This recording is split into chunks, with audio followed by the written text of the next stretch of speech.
আপনাদের বেলি ও জুঁই গাছে কি অনেক অনেক কুঁড়ি এবং ফুল ফোটাতে চাইছেন, অথচ আপনার গাছে কোনোভাবেই কুঁড়ি এবং ফুল ফুটছে না কিংবা গাছের কোনো গ্রোথ হচ্ছে না?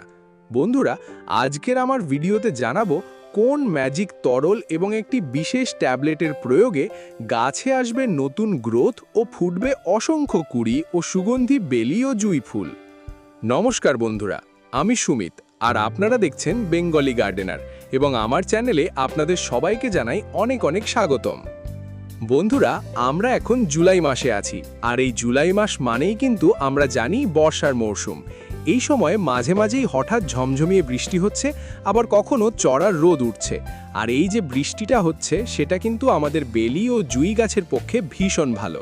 তবে বন্ধুরা, এই বর্ষায় ছোট ছোট কিছু বিষয় আমাদের লক্ষ্য রাখতে হবে।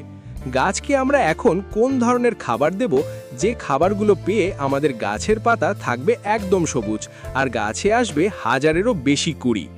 বন্ধুরা, যেসব বেলি ও জুঁই গাছে একেবারে কুঁড়ি আসছে না, আপনার গাছ দীর্ঘদিন ধরে হয়তো একইভাবে থমকে আছে, সেই গাছেও কিন্তু কুঁড়ি চলে আসবে।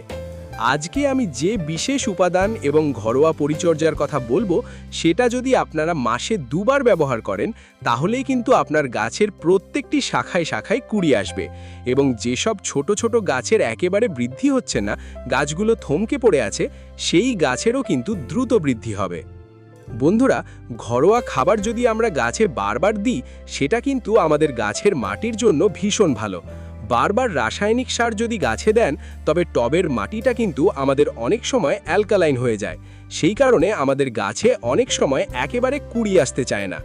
এই জুলাই মাসে প্রথমে যে কাজটি আমাদের করতে হবে সেটা হচ্ছে, যেসব টবের মাটিতে আগাছা জন্মাবে এই বর্ষার বৃষ্টির জলে, সেটা কিন্তু সাথে সাথে তুলে ফেলে দিতে হবে।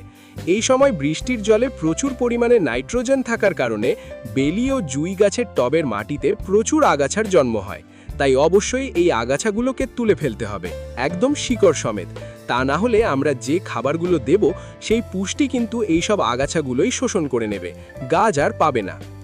দ্বিতীয় বিষয় হচ্ছে, যেসব বেলি বা জুঁই গাছগুলো লক্ষ্য করে দেখবেন উপরের ডালগুলো একটু সরু হয়ে গেছে, হয়তো আগে অনেক ফুল দিয়েছে, তারপর ডালগুলো একদম সরু হয়ে গেছে, সেই ডালগুলোকে কিন্তু আপনাদের কেটে ফেলে দিতে হবে। এইসব ডালে যদি নতুন কুঁড়ি আসেও, সেই ফুলের সাইজটা কিন্তু অনেকটা ছোট আসবে। সেই কারণে এই সরু ডালগুলো কেটে ফেলে দেবেন। এছাড়াও অতিরিক্ত লম্বা হয়ে গেছে যেই ডালগুলো, সেগুলোকে কেটে দিন। এতে সাইড থেকে প্রচুর ছোট ছোট নতুন শাখা প্রশাখা বার হবে। যখন ফুলটা ফুটবে, সেই ফুলের সাইজটা অনেকটা বড় আসবে এবং গাছও অনেক ঝাঁকড়া ও বুশি হয়ে উঠবে। মনে রাখবেন, বেলি ফুল গাছের কচি ডালেই কিন্তু ৬-৭টি করে কুঁড়ি আসে। আর আপনারা যদি শক্ত ডাল কেটে থাকেন, তাহলে ডাল কাটার পর আপনারা একটু ফাঙ্গিসাইড অবশ্যই লাগিয়ে দেবেন। যেহেতু জুলাই মাস, মাঝে মাঝেই এখন বৃষ্টি হচ্ছে, আর এই বৃষ্টির জল যদি ওই কাটা অংশে পড়ে, তাহলে কিন্তু ডালগুলো কালো হয়ে পচন ধরে যাবে, যাকে আমরা ডাইব্যাক বলি। সেই কারণে একটু সাফ ফাঙ্গিসাইডের পেস্ট বানিয়ে ভালো করে প্রলেপ দিয়ে দেবেন। এইভাবে সাফ ফাঙ্গিসাইড যদি আপনার কাছে না থাকে, তাহলে রান্নাঘরের হলুদ গুঁড়োর পেস্ট ব্যবহার করবেন, সেটাতেও দারুণ কাজ হবে। এরপরে আমাদের যে বিষয়টা লক্ষ্য রাখতে হবে বেলি ও জুঁই গাছের জন্য, সেটা হচ্ছে হঠাৎ বৃষ্টির কারণে যেসব গাছের পাতা হলুদ হয়ে যাচ্ছে এই সময়, সেই পাতাগুলোকে কিন্তু গাছ থেকে পরিষ্কার করে ফেলতে হবে। তা না হলে কিন্তু বৃষ্টির জলটা যখন পড়বে, ওই হলুদ পাতা যদি ডালে আটকে থাকে, তাহলে সেখানে পচন ধরে ফাঙ্গাস লেগে যাবে। বিশেষ করে বাসি ও পচে যাওয়া ফুলগুলোকেও আপনারা রোজ তুলে ফেলে দেবেন, কারণ এই বাসি ফুল পচে কিন্তু গাছে ফাঙ্গাসের আক্রমণ হয়। আর এই পুরনো বাসি ফুল ও হলুদ পাতা ফেলে দেওয়ার পরেই কিন্তু গাছে আবার নতুন ডাল আসবে ও কুঁড়ি আসবে।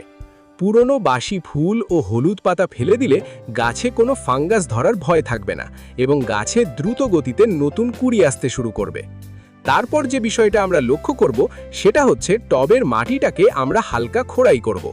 এই সময় হালকা খোঁড়াইটা করব এই কারণে, যাতে মাটিটা আমাদের উর্বর ও বায়ু চলাচল বা এয়ারেশন ভালো থাকে এবং তার সাথে বর্ষায় যে মাটি অনবরত ভিজে থাকছে, সেটা কিন্তু দ্রুত শুকিয়ে যাবে।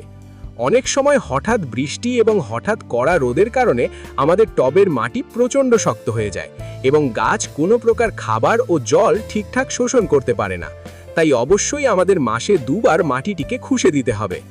এবং আমাদের বেলি ও জুই গাছের পাতাগুলো একদম সবুজ রাখার জন্য যে খাবারটা দিতে হবে সেটা হচ্ছে নাইট্রোজেন সমৃদ্ধ খাবার। আর ছোট ছোট গাছে যে অসংখ্য কুড়ি আসবে তার জন্য কিন্তু আমাদের পটাশিয়াম সমৃদ্ধ খাবার দিতে হবে। আর যেসব গাছ একদম বৃদ্ধি হচ্ছে না, থমকে আছে, সেই সব গাছের জন্য কিন্তু ভরপুর নাইট্রোজেন এবং ফসফরাস সমৃদ্ধ খাবার দিতে হবে। তবেই কিন্তু আমাদের গাছের শিকড়টা যত মজবুত থাকবে ও বৃদ্ধি হবে, আমাদের গাছটা কিন্তু উপরের দিকে তত সুন্দর বেড়ে উঠবে।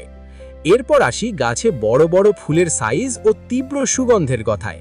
সেই সুন্দর ফুলের সাইজের জন্য কিন্তু গাছকে ভরপুর পটাশিয়াম এবং মাইক্রোনিউট্রিয়েন্ট দিতে হবে। চলুন দেখে নেওয়া যাক কি এমন জাদুকরী উপাদান প্রয়োগ করলে সমস্ত পুষ্টিমৌল গাছ খুব ভালোভাবে পাবে এবং গাছের রোগ প্রতিরোধ ক্ষমতা বহুগুণ বেড়ে যাবে। আজকে আমি যে জিনিসটার কথা বলবো তা আমাদের প্রত্যেকের আশেপাশের ওষুধের দোকানে খুব সহজেই পেয়ে যাব। সেটা হলো ডিসপ্রিন ট্যাবলেট। এই একটি ট্যাবলেটের দাম কিন্তু মাত্র 1 টাকা। হ্যাঁ বন্ধুরা, এই ডিসপ্রিন বা অ্যাসপিরিন ট্যাবলেটের মধ্যে থাকে স্যালিসাইলিক অ্যাসিড। এই স্যালিসাইলিক অ্যাসিড গাছের ইমিউনিটি বা রোগ প্রতিরোধ ক্ষমতাকে এতটা বাড়িয়ে দেয় যে গাছ যে কোনো রকমের স্ট্রেস বা ধকল খুব সহজে কাটিয়ে উঠতে পারে। এই জুলাই মাসের অতিরিক্ত বৃষ্টি আর গরমের যে খামখেয়ালি আবহাওয়া, তার হাত থেকে গাছকে রক্ষা করতে এটি দারুণ কাজ করে। এর ব্যবহারে গাছের শিকড় খুব দ্রুত বাড়ে, পাতা একদম চকচকে সবুজ হয় এবং গাছে প্রচুর পরিমাণে কুড়ি আসতে সাহায্য করে। যেসব বেলি বা জুই গাছ দীর্ঘদিন ধরে থমকে আছে, ফুল দিচ্ছে না, তাদের জন্য এই ডিসপ্রিন ট্যাবলেট একটি জাদুর মতো কাজ করে। তবে বন্ধুরা, এই ট্যাবলেট ব্যবহারের সঠিক নিয়ম ও পরিমাপ জানাটা কিন্তু ভীষণ জরুরি। তা না হলে গাছের উপকারের জায়গায় ক্ষতি হতে পারে। আর একটা কথা, এই ট্যাবলেট কিন্তু টবের মাটিতে ডিরেক্ট দেবেন না, অর্থাৎ পুঁতে দেবেন না, কারণ ওভারডোজের কারণে গাছে কিন্তু ক্ষতি হবে। এবার বলবো পরিমাপের কথা। 1 লিটার পরিষ্কার জল আপনারা নেবেন। এখানে আপনারা বৃষ্টির জল নিতে পারেন, তাহলে আরও ভালো হবে।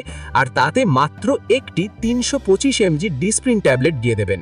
ট্যাবলেটটি জলের সংস্পর্শে আসা মাত্রই খুব সুন্দরভাবে গুলে যাবে। এবার এই 1 লিটার তৈরি দ্রবণটি আপনারা আপনাদের গাছের সাইজ অনুযায়ী দেবেন। যদি ছোট টব বা ছোট গাছ হয়, তবে অনুষ্ঠান বাড়িতে ব্যবহৃত প্লাস্টিকের গ্লাসের 1 গ্লাস অর্থাৎ 250 ml করে মেপে টবের মাটিতে দেবেন। আর যদি গাছটি বড় হয় এবং 10 থেকে 12 ইঞ্চির টব হয়, তবে 500 ml বা হাফ লিটার করে প্রত্যেকটি গাছের গোড়ার মাটিতে দিয়ে দেবেন। এই জলটি দেওয়ার সময় মনে রাখবেন, জুলাই মাসে অনবরত বৃষ্টির সময় যখন মাটি একদম কাদা হয়ে থাকবে, তখন কিন্তু এটি দেবেন না। বৃষ্টির পর টবের মাটির উপরিভাগ যখন একটু শুকিয়ে আসবে, তখনই এই ডিসপ্রিন ভেজানো জলটি গাছে প্রয়োগ করবেন। এটি আপনারা মাসে 2 বার অর্থাৎ 15 দিন অন্তর ব্যবহার করতে পারেন। আর যদি দেখেন বেলি বা জুই গাছে একেবারেই গ্রোথ নেই বা কুড়ি আসছে না, তবে 10 দিন অন্তর পরপর 2 বার ব্যবহার করে দেখতে পারেন, খুব ভালো ফল পাবেন।